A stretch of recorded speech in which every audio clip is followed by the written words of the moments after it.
L'aube dans la prairie débutait par l'odeur de la terre humide et de l'herbe sèche, écrasée durant la nuit par l'air lourd et frais.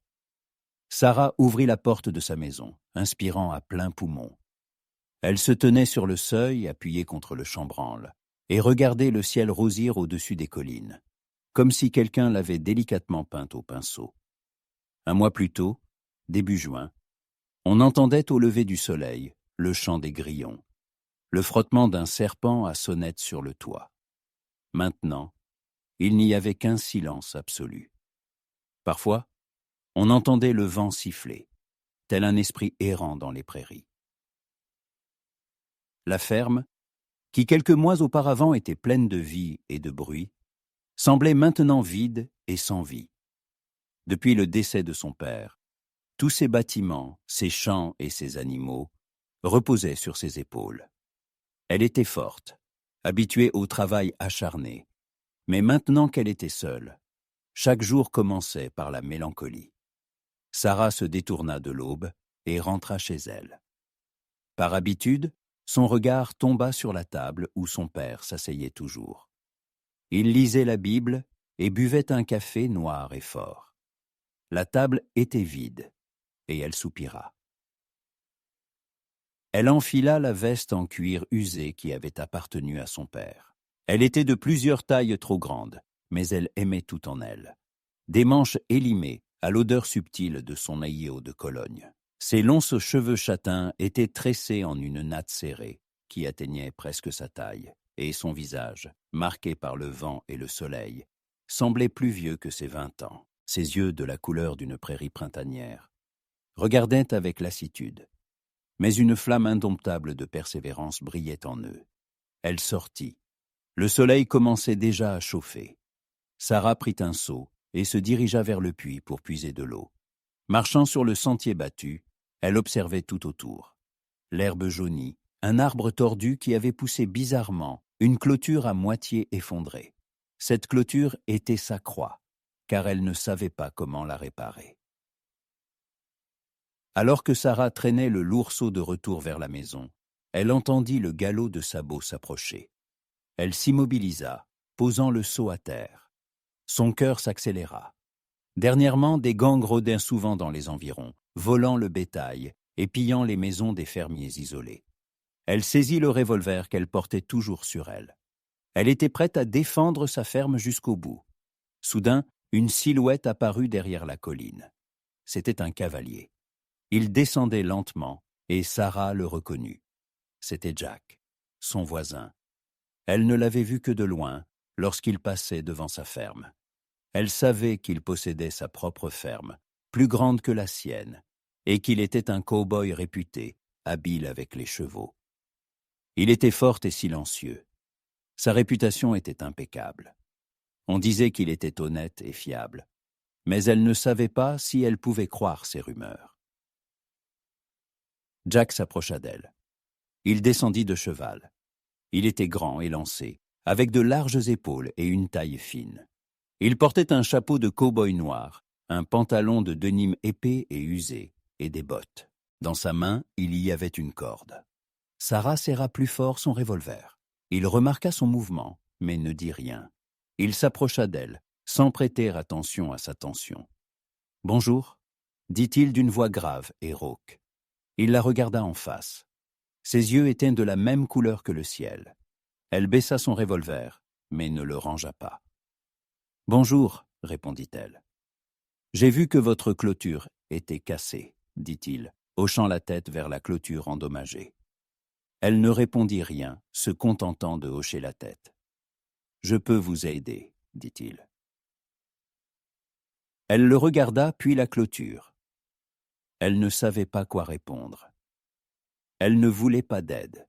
Elle voulait s'en sortir seule, mais la clôture était trop lourde pour elle. « Ce n'est pas nécessaire, » dit-elle. « Je me débrouillerai seule. » Il esquissa un sourire. Ce n'était pas un sourire, mais juste un léger mouvement des coins de ses lèvres. « Je passais par là, j'ai tous les outils nécessaires. » Elle hésitait encore. L'idée qu'un étranger soit sur sa ferme ne lui plaisait pas, mais elle comprenait qu'elle ne pourrait pas s'en sortir sans son aide. Elle le regarda de nouveau, essayant de déchiffrer ses pensées. Il semblait calme et posé. Elle ne voyait rien dans ses yeux, si ce n'est de la sérénité. « D'accord, » dit-elle. Il sourit de nouveau et se dirigea vers la clôture, sans lui prêter attention. Il sortit ses outils armés de son sac et commença à travailler. Sarah le regardait, admirant sa force et son agilité. Il travaillait vite, sans geste superflu. Il ressemblait à un chat sauvage, gracieux et puissant. Il ne dit pas un mot, mais elle sentait qu'il était là, prêt à aider. Quand il eut fini, le soleil était déjà haut dans le ciel. Il leva la tête. Il essuya la sueur de son front. La clôture était comme neuve. Il s'approcha d'elle. « Voilà, » dit-il. « Maintenant, ça tiendra bon. » Elle le regarda. Elle voulait le remercier. Mais les mots lui restèrent coincés dans la gorge. Elle tendit la main. Il lui serra la main. Sa paume était rugueuse et chaude. Elle sentit un léger picotement. Elle retira sa main, et tous deux ressentirent une gêne. « Je m'en vais, » dit-il. « Merci, » dit-elle. Il ne répondit rien, se contentant de hocher la tête. Il monta à cheval et partit. Elle le regarda. S'éloignait jusqu'à ce qu'il disparaisse derrière la colline. Elle sentait encore la chaleur de sa main. Elle comprit qu'à partir de ce jour, tout allait changer. Le soleil était haut et ses rayons brûlaient sans pitié. La chaleur s'abattit sur la prairie et l'air devint dense, empli de poussière et de l'odeur du bois chauffé. La clôture, encore démolie la veille, se tenait maintenant droite, comme neuve. Sarah la longea, passa sa main sur le bois rugueux et hocha la tête. Jack avait fait son travail consciencieusement. Elle ne savait pas pourquoi il l'avait aidé. Peut-être était-ce simplement un signe de bon voisinage, ou peut-être quelque chose de plus. Elle ne voulait pas y penser, mais son image ne quittait pas son esprit. Elle passa toute la journée à s'occuper des tâches routinières. Nourrir le bétail, traire la vache, ramasser les œufs. Chaque mouvement était précis, mécanique. Elle travaillait ainsi depuis son enfance. Mais maintenant, sans son père, sans ses blagues et son regard encourageant, chaque action semblait dénuée de sens. Le soir, elle était assise sur le porche, observant les premières étoiles apparaître dans le ciel. La nuit était froide et silencieuse. Elle se sentait si petite et seule dans ce monde immense et illimité. Le lendemain matin, alors que le soleil commençait à peine à se lever à l'horizon, Sarah était déjà debout. Elle se rendit au corral pour vérifier les chevaux. Soudain, son regard tomba sur quelque chose qui gisait près du portail. C'était un gant en cuir épais et marron. Elle le ramassa et reconnut l'objet de Jack. Le gant était lourd, usé, et portait des traces de travail. Elle le porta à son visage et inspira. Il sentait le cuir, la terre et un léger parfum de tabac. Un sentiment étrange l'envahit, quelque chose entre la curiosité et l'anxiété. Elle mit le gant dans sa poche et continua à travailler. Le temps passa, les jours se succédèrent. Mais Jack n'apparut plus. Sarah ne savait pas si elle devait s'en réjouir ou en être triste. D'un côté, elle était soulagée qu'il la laisse tranquille, mais de l'autre, elle se sentait encore plus seule. Elle continua à travailler, essayant de ne pas penser à lui, mais chaque fois qu'elle passait près de la clôture, son regard s'y posait involontairement. Un jour, alors que Sarah travaillait dans le jardin, elle entendit le galop de sabots s'approcher. Elle leva la tête. C'était Jack. Il était de nouveau à cheval, mais cette fois, il ne s'arrêta pas à la porte. Il passa, mais cette fois, il ne la regarda pas. Il regardait droit devant lui, comme s'il ne la remarquait pas. Elle ressentit une légère déception, mais s'en remit rapidement. Elle retourna à son travail, essayant de ne pas penser à lui. Le lendemain, il repassa. Cette fois, il ne la regarda pas, mais elle remarqua qu'il ralentissait. Elle leva la tête et le regarda. Leurs regards se croisèrent. Ce fut un moment bref mais intense. Elle vit dans ses yeux quelque chose qu'elle ne pouvait pas comprendre. Il lui fit un signe de tête, et elle lui rendit son signe. Il repartit, et elle resta là, le suivant du regard, jusqu'à ce qu'il disparaisse à l'horizon. À partir de ce jour, il passa devant sa ferme tous les jours. Il passait toujours à la même heure, et elle le remarquait toujours. Il ne s'arrêtait jamais, ne lui parlait jamais, mais leurs regards se croisaient toujours. Leur silence devint une sorte de jeu, auquel ils participaient tous les deux. Elle ne savait pas pourquoi il faisait cela, mais elle aimait cela. Elle sentait qu'elle n'était pas seule. Un jour, il s'arrêta. Il descendit de cheval et s'approcha d'elle. Elle était dans le jardin, arrosant les fleurs. Elle leva la tête, et son cœur battit plus fort.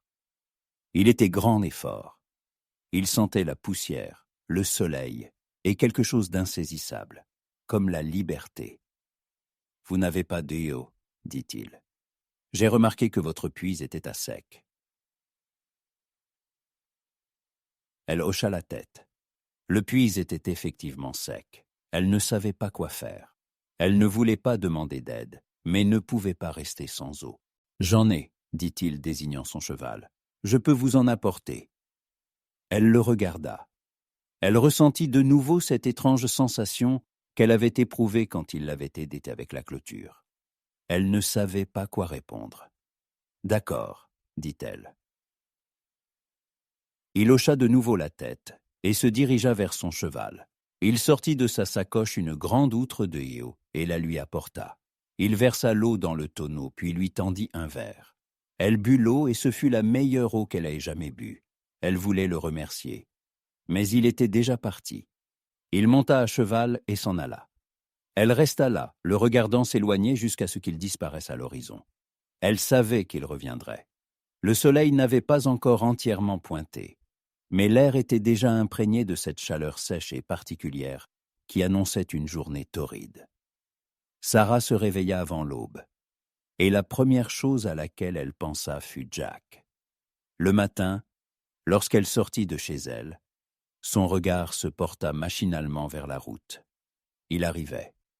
Aujourd'hui, elle n'eut pas à l'attendre. Il apparut aussi soudainement que d'habitude, comme s'il surgissait du mirage qui commençait à onduler au-dessus de la prairie.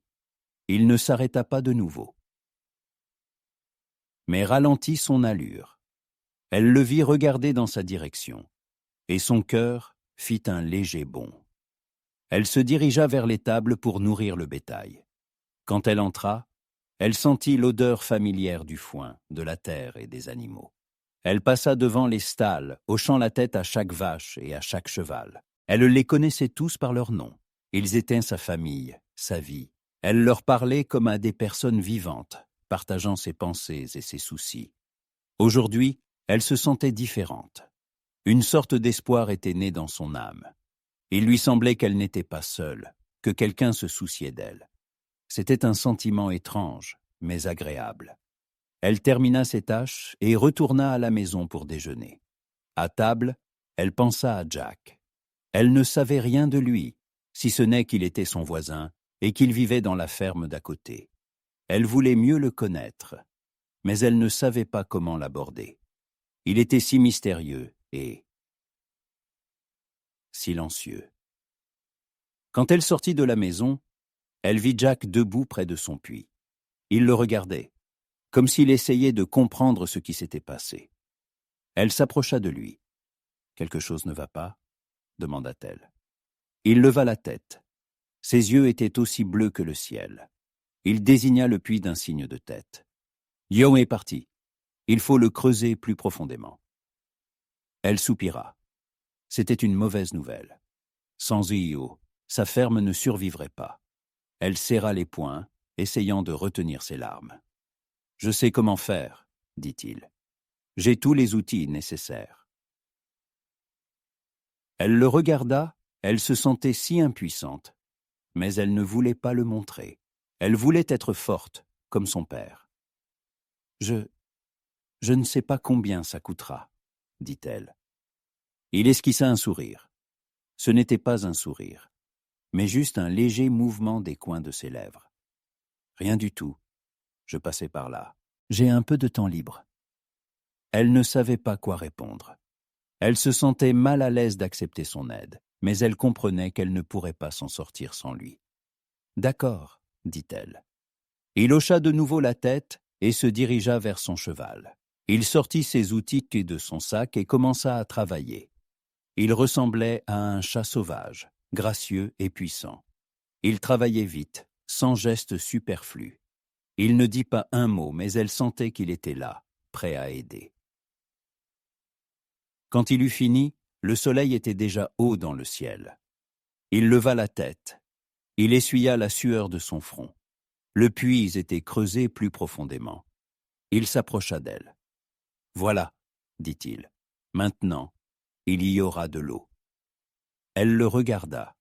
Elle voulait le remercier, mais les mots lui restèrent coincés dans la gorge. Elle tendit la main. Il lui serra la main. Sa paume était rugueuse et chaude. Elle sentit un léger picotement. Elle retira sa main, et tous deux ressentirent une gêne. « Je m'en vais, » dit-il. « Merci, » dit-elle. Il ne répondit rien, se contentant de hocher la tête. Il monta à cheval et partit. Elle le regarda s'éloigner jusqu'à ce qu'il disparaisse derrière la colline. Elle sentait encore la chaleur de sa main. Elle comprit qu'à partir de ce jour, tout allait changer. Pendant qu'il creusait le puits, elle lui prépara le petit déjeuner. Elle ne savait pas s'il aimait quelque chose en particulier. Alors elle prépara ce qu'elle mangeait elle-même. Des œufs au bacon et un café noir bien chaud. Quand il eut fini, elle s'approcha de lui. « Veux-tu manger » demanda-t-elle. Il la regarda. Il fut surpris, mais il ne le montra pas. Il hocha la tête. Ils s'assirent à table. Il mangea rapidement, mais sans avidité. Il but son café, la regardant. Elle se sentait mal à l'aise sous son regard intense, mais elle ne détourna pas les yeux. « Tu t'en sors bien, » dit-il. « Je n'aurais jamais cru que tu pourrais supporter tout ça. » Elle sourit. C'était la première fois qu'il lui disait plus qu'un simple mot monosyllabique. « J'ai l'habitude, » dit-elle. « Mon père m'a tout appris. Il disait qu'une femme pouvait être forte comme un homme. » Il hocha la tête. « Ton père était un homme bon. » Elle sentit les larmes monter à ses yeux. Elle les essuya rapidement. Elle ne voulait pas qu'il voie ses larmes. « Tu lui manques » demanda-t-il. Elle hocha la tête. « Oui, beaucoup. » Il ne dit rien, mais elle sentit sa compassion. Il finit son café et se leva. Il se dirigea vers son cheval. Elle le suivit. « Je dois y aller, » dit-il. « J'ai encore beaucoup à faire. » Elle hocha la tête. « Merci pour tout. » Il hocha de nouveau la tête, monta à cheval et partit. Elle le regarda s'éloigner jusqu'à ce qu'il disparaisse à l'horizon. Elle savait qu'il reviendrait. Elle l'espérait. Une semaine de plus passa, et les visites de Jack devinrent une partie habituelle de la vie de Sarah, comme la première gorgée d'air du matin.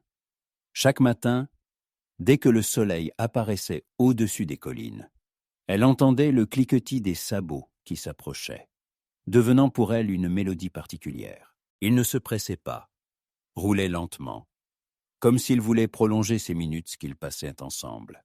Il s'arrêtait toujours près du corral, sans dire un mot, et se mettait au travail, comme si c'était le sien. Pendant ce temps, il répara l'abreuvoir cassé, graissa les gonds grinçants des portes, et installa même une nouvelle perche pour que les oiseaux puissent en s'y poser. Sarah, de son côté, l'attendait toujours. Elle préparait du café chaud, qu'il buvait en silence, assis sur le porche. Elle se sentait mal à l'aise, mais ne pouvait rien dire. Il était si silencieux qu'elle craignait de rompre ce calme. Elle s'asseyait simplement et regardait ses mains. Elles étaient fortes et viriles, mais faisaient tout avec une telle délicatesse, comme s'il travaillait avec des objets fragiles. Elle le voyait caresser le cheval, tenir les outils avec soin. Dans ses mouvements, il y avait une tendresse particulière, cachée, qui faisait battre son cœur plus vite. Un jour, il termina son travail et se tourna vers elle. « Tu n'as pas à me payer pour ça, » dit-il, sa voix grave et rauque. « Je sais, » répondit-elle. Il hocha la tête. « Je passais par là. » C'était sa phrase habituelle. Mais cette fois, elle y entendit quelque chose de plus. Ce n'était pas seulement une excuse, mais une sorte d'aveu. Il ne voulait pas qu'elle se sente redevable, mais en même temps, il ne voulait pas cesser ses visites. Ce jour-là, quand il partit, le ciel commença à s'assombrir. Une tempête approchait. L'air devint dense, lourd, sentant l'ozone et l'humidité. Sarah se dépêcha de finir toutes ses tâches. Elle ferma les fenêtres, verrouilla les portes, vérifia que tous les animaux étaient à l'étable. Mais elle n'eut pas le temps. Soudain, un vent violent se leva. Il hurlait, comme une bête sauvage, et secouait la maison. La foudre éclata, et le tonnerre gronda.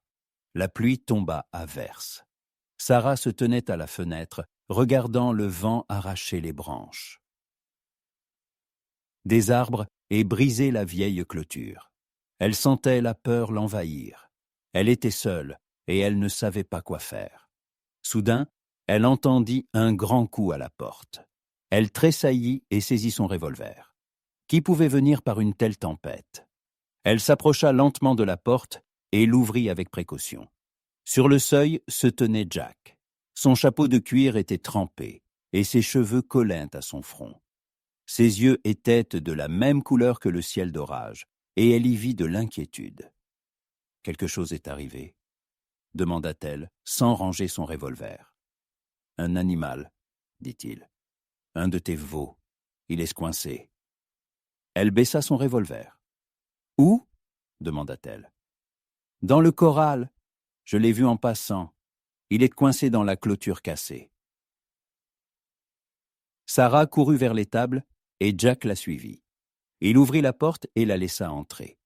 Elle vit le veau. Il était effrayé et criait. Sa patte était coincée entre les planches cassées. « Aide-moi, » dit-elle. Il hocha la tête. Tous deux se penchèrent vers le veau. Elle le tenait, et il essayait de libérer sa patte. Il travaillait vite, sans geste superflu. Il était si fort qu'elle se sentait en sécurité à ses côtés. Il libéra le veau, et il tomba à terre, tremblant de peur.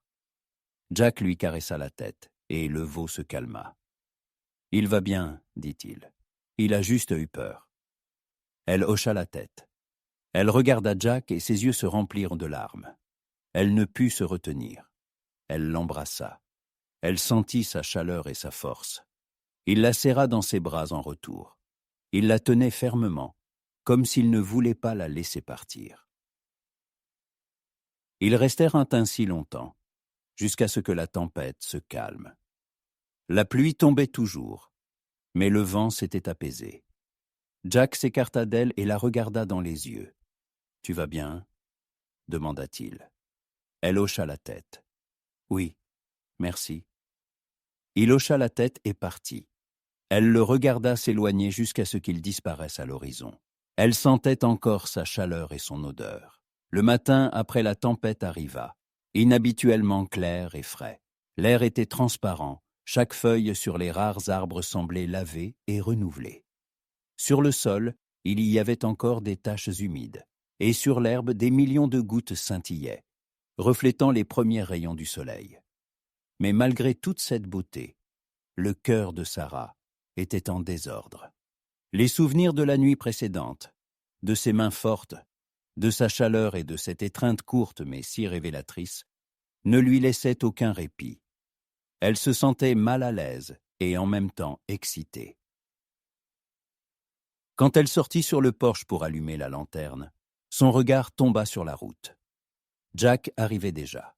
Cette fois, il ne ralentit pas, mais s'arrêta directement à la porte. Sa veste en cuir était sèche et son chapeau était bien posé. Il descendit de cheval et pendant que son cheval soufflait, il s'approcha lentement d'elle. Il n'y avait ni sourire ni froncement de sourcils sur son visage, seulement du calme.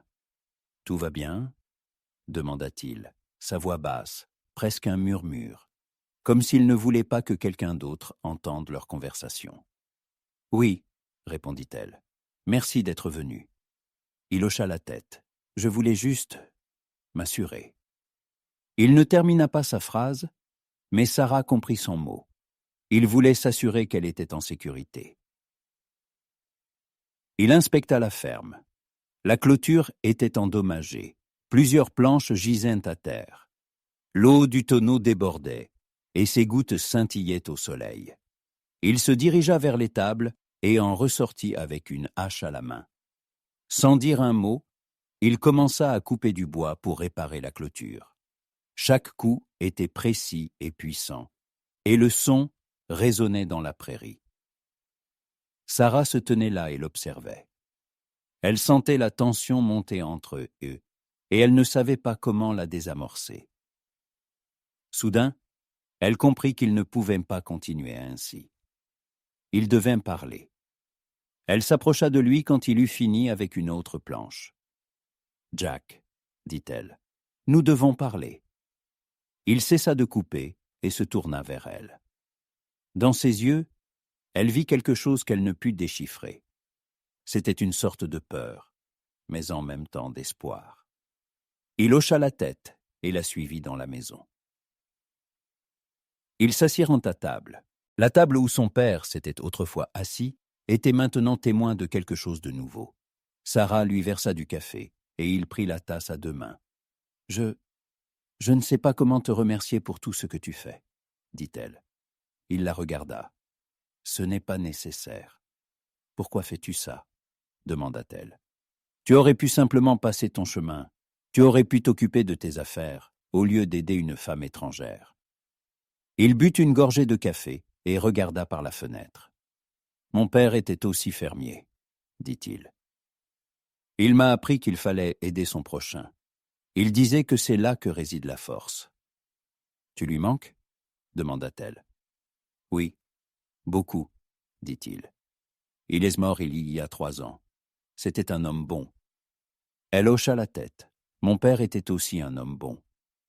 Ils retombèrent dans le silence. Mais cette fois, ce n'était pas un silence gênant, mais un silence rempli de compréhension et de compassion. Ils sentaient tous les deux qu'ils étaient unis par la même chose. Soudain, Jack leva la tête. « Sais-tu pourquoi je viens ici tous les matins ?» demanda-t-il. Elle secoua la tête. « Parce que je me sens vivant ici, » dit-il. « Je ne sais pas pourquoi, mais quand je suis là, je sens que je ne suis pas seul. » Son cœur battit plus fort. Elle regarda son visage et vit que ses yeux étaient remplis de sincérité. Il ne mentait pas. Il ressentait vraiment la même chose qu'elle.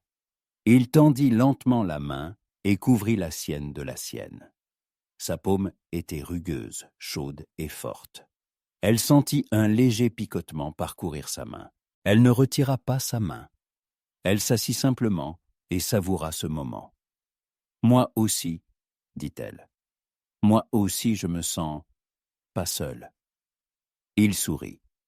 Cette fois, ce n'était pas un léger sourire, mais un vrai sourire sincère. Ses yeux s'illuminèrent, et elle y vit quelque chose qu'elle n'avait pas remarqué auparavant, une étincelle d'espoir. Il retira sa main et se leva. « Je dois y aller, » dit-il. « J'ai encore beaucoup à faire. » Elle hocha la tête. « Merci pour tout. » Il ne répondit rien, se contentant de hocher la tête. Il monta à cheval et partit. Elle le regarda s'éloigner jusqu'à ce qu'il disparaisse derrière la colline. Elle sentait encore la chaleur de sa main. Depuis que leurs mains s'étaient touchées et qu'ils s'étaient avoués leur solitude, chaque nouveau jour se ressentait différemment. Le silence matinal ne semblait plus oppressant. Désormais, il résonnait d'une attente. Et dans le vent qui portait la poussière des plaines, on devinait un doux murmure. Sarah se réveillait en pensant à lui, et même les tâches les plus lourdes, qui lui faisaient autrefois mal aux mains et au dos, semblaient maintenant plus faciles. Elle savait qu'il viendrait, et il venait. Il ne parlait pas des raisons de ses visites, et elle ne posait pas de questions. Mais leur rituel avait changé. Maintenant, après avoir bu leur café, ils ne se séparaient pas immédiatement. Jack restait, et ils travaillaient ensemble. Ils ne se contentaient pas d'aider, il enseignait. Il lui montra comment réparer correctement le harnais pour qu'il n'irrite pas la peau du cheval. Il expliqua comment renforcer le mur de la grange pour qu'il résiste à toute tempête. Il lui apprit comment s'occuper d'un veau malade et comment le nourrir correctement.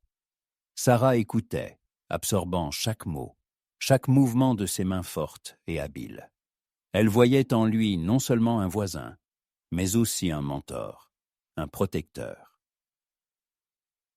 Un jour, alors que le soleil déclinait déjà vers le couchant, ils se tenaient près du puits, y laissant tomber un seau. Ayant terminé leur travail, Jack ne se pressa pas de partir. Il se tenait là, appuyé sur sa pelle, et regardait le coucher de soleil. Le ciel se remplissait de couleurs de feu, pourpre, et de longues ombres sombres rampaient sur la terre. « C'est beau, n'est-ce pas ?» murmura Sarah, brisant le silence. Il se tourna vers elle, et ses yeux, dans lesquels se reflétait le ciel, semblaient encore plus bleus que d'habitude. « Oui, » dit-il. « On ne voit un tel ciel qu'ici. »« La ville te manque ?» demanda-t-elle. « Non, » répondit-il, secouant la tête. « J'ai grandi en ville. Il y a trop de bruit et trop peu de liberté. Ici, tout est réel. » Elle hocha la tête. Elle le comprenait. Elle aussi avait grandi à la ferme, et le bruit et l'agitation de la ville lui étaient étrangers. Elle aimait le silence, la paix et les étendues infinies de la prairie. « Sarah, » dit-il, sa voix devenue grave et profonde. « Es-tu sûre de vouloir rester ici seule? C'est un travail difficile, très difficile. » Elle le regarda. « Je ne suis pas seule, » dit-elle. « Maintenant que tu viens, je ne suis pas seule. » Il sourit. Ce n'était pas un simple sourire, mais un monde entier. Son visage s'éclaira, et elle y vit quelque chose qu'elle n'avait pas remarqué auparavant.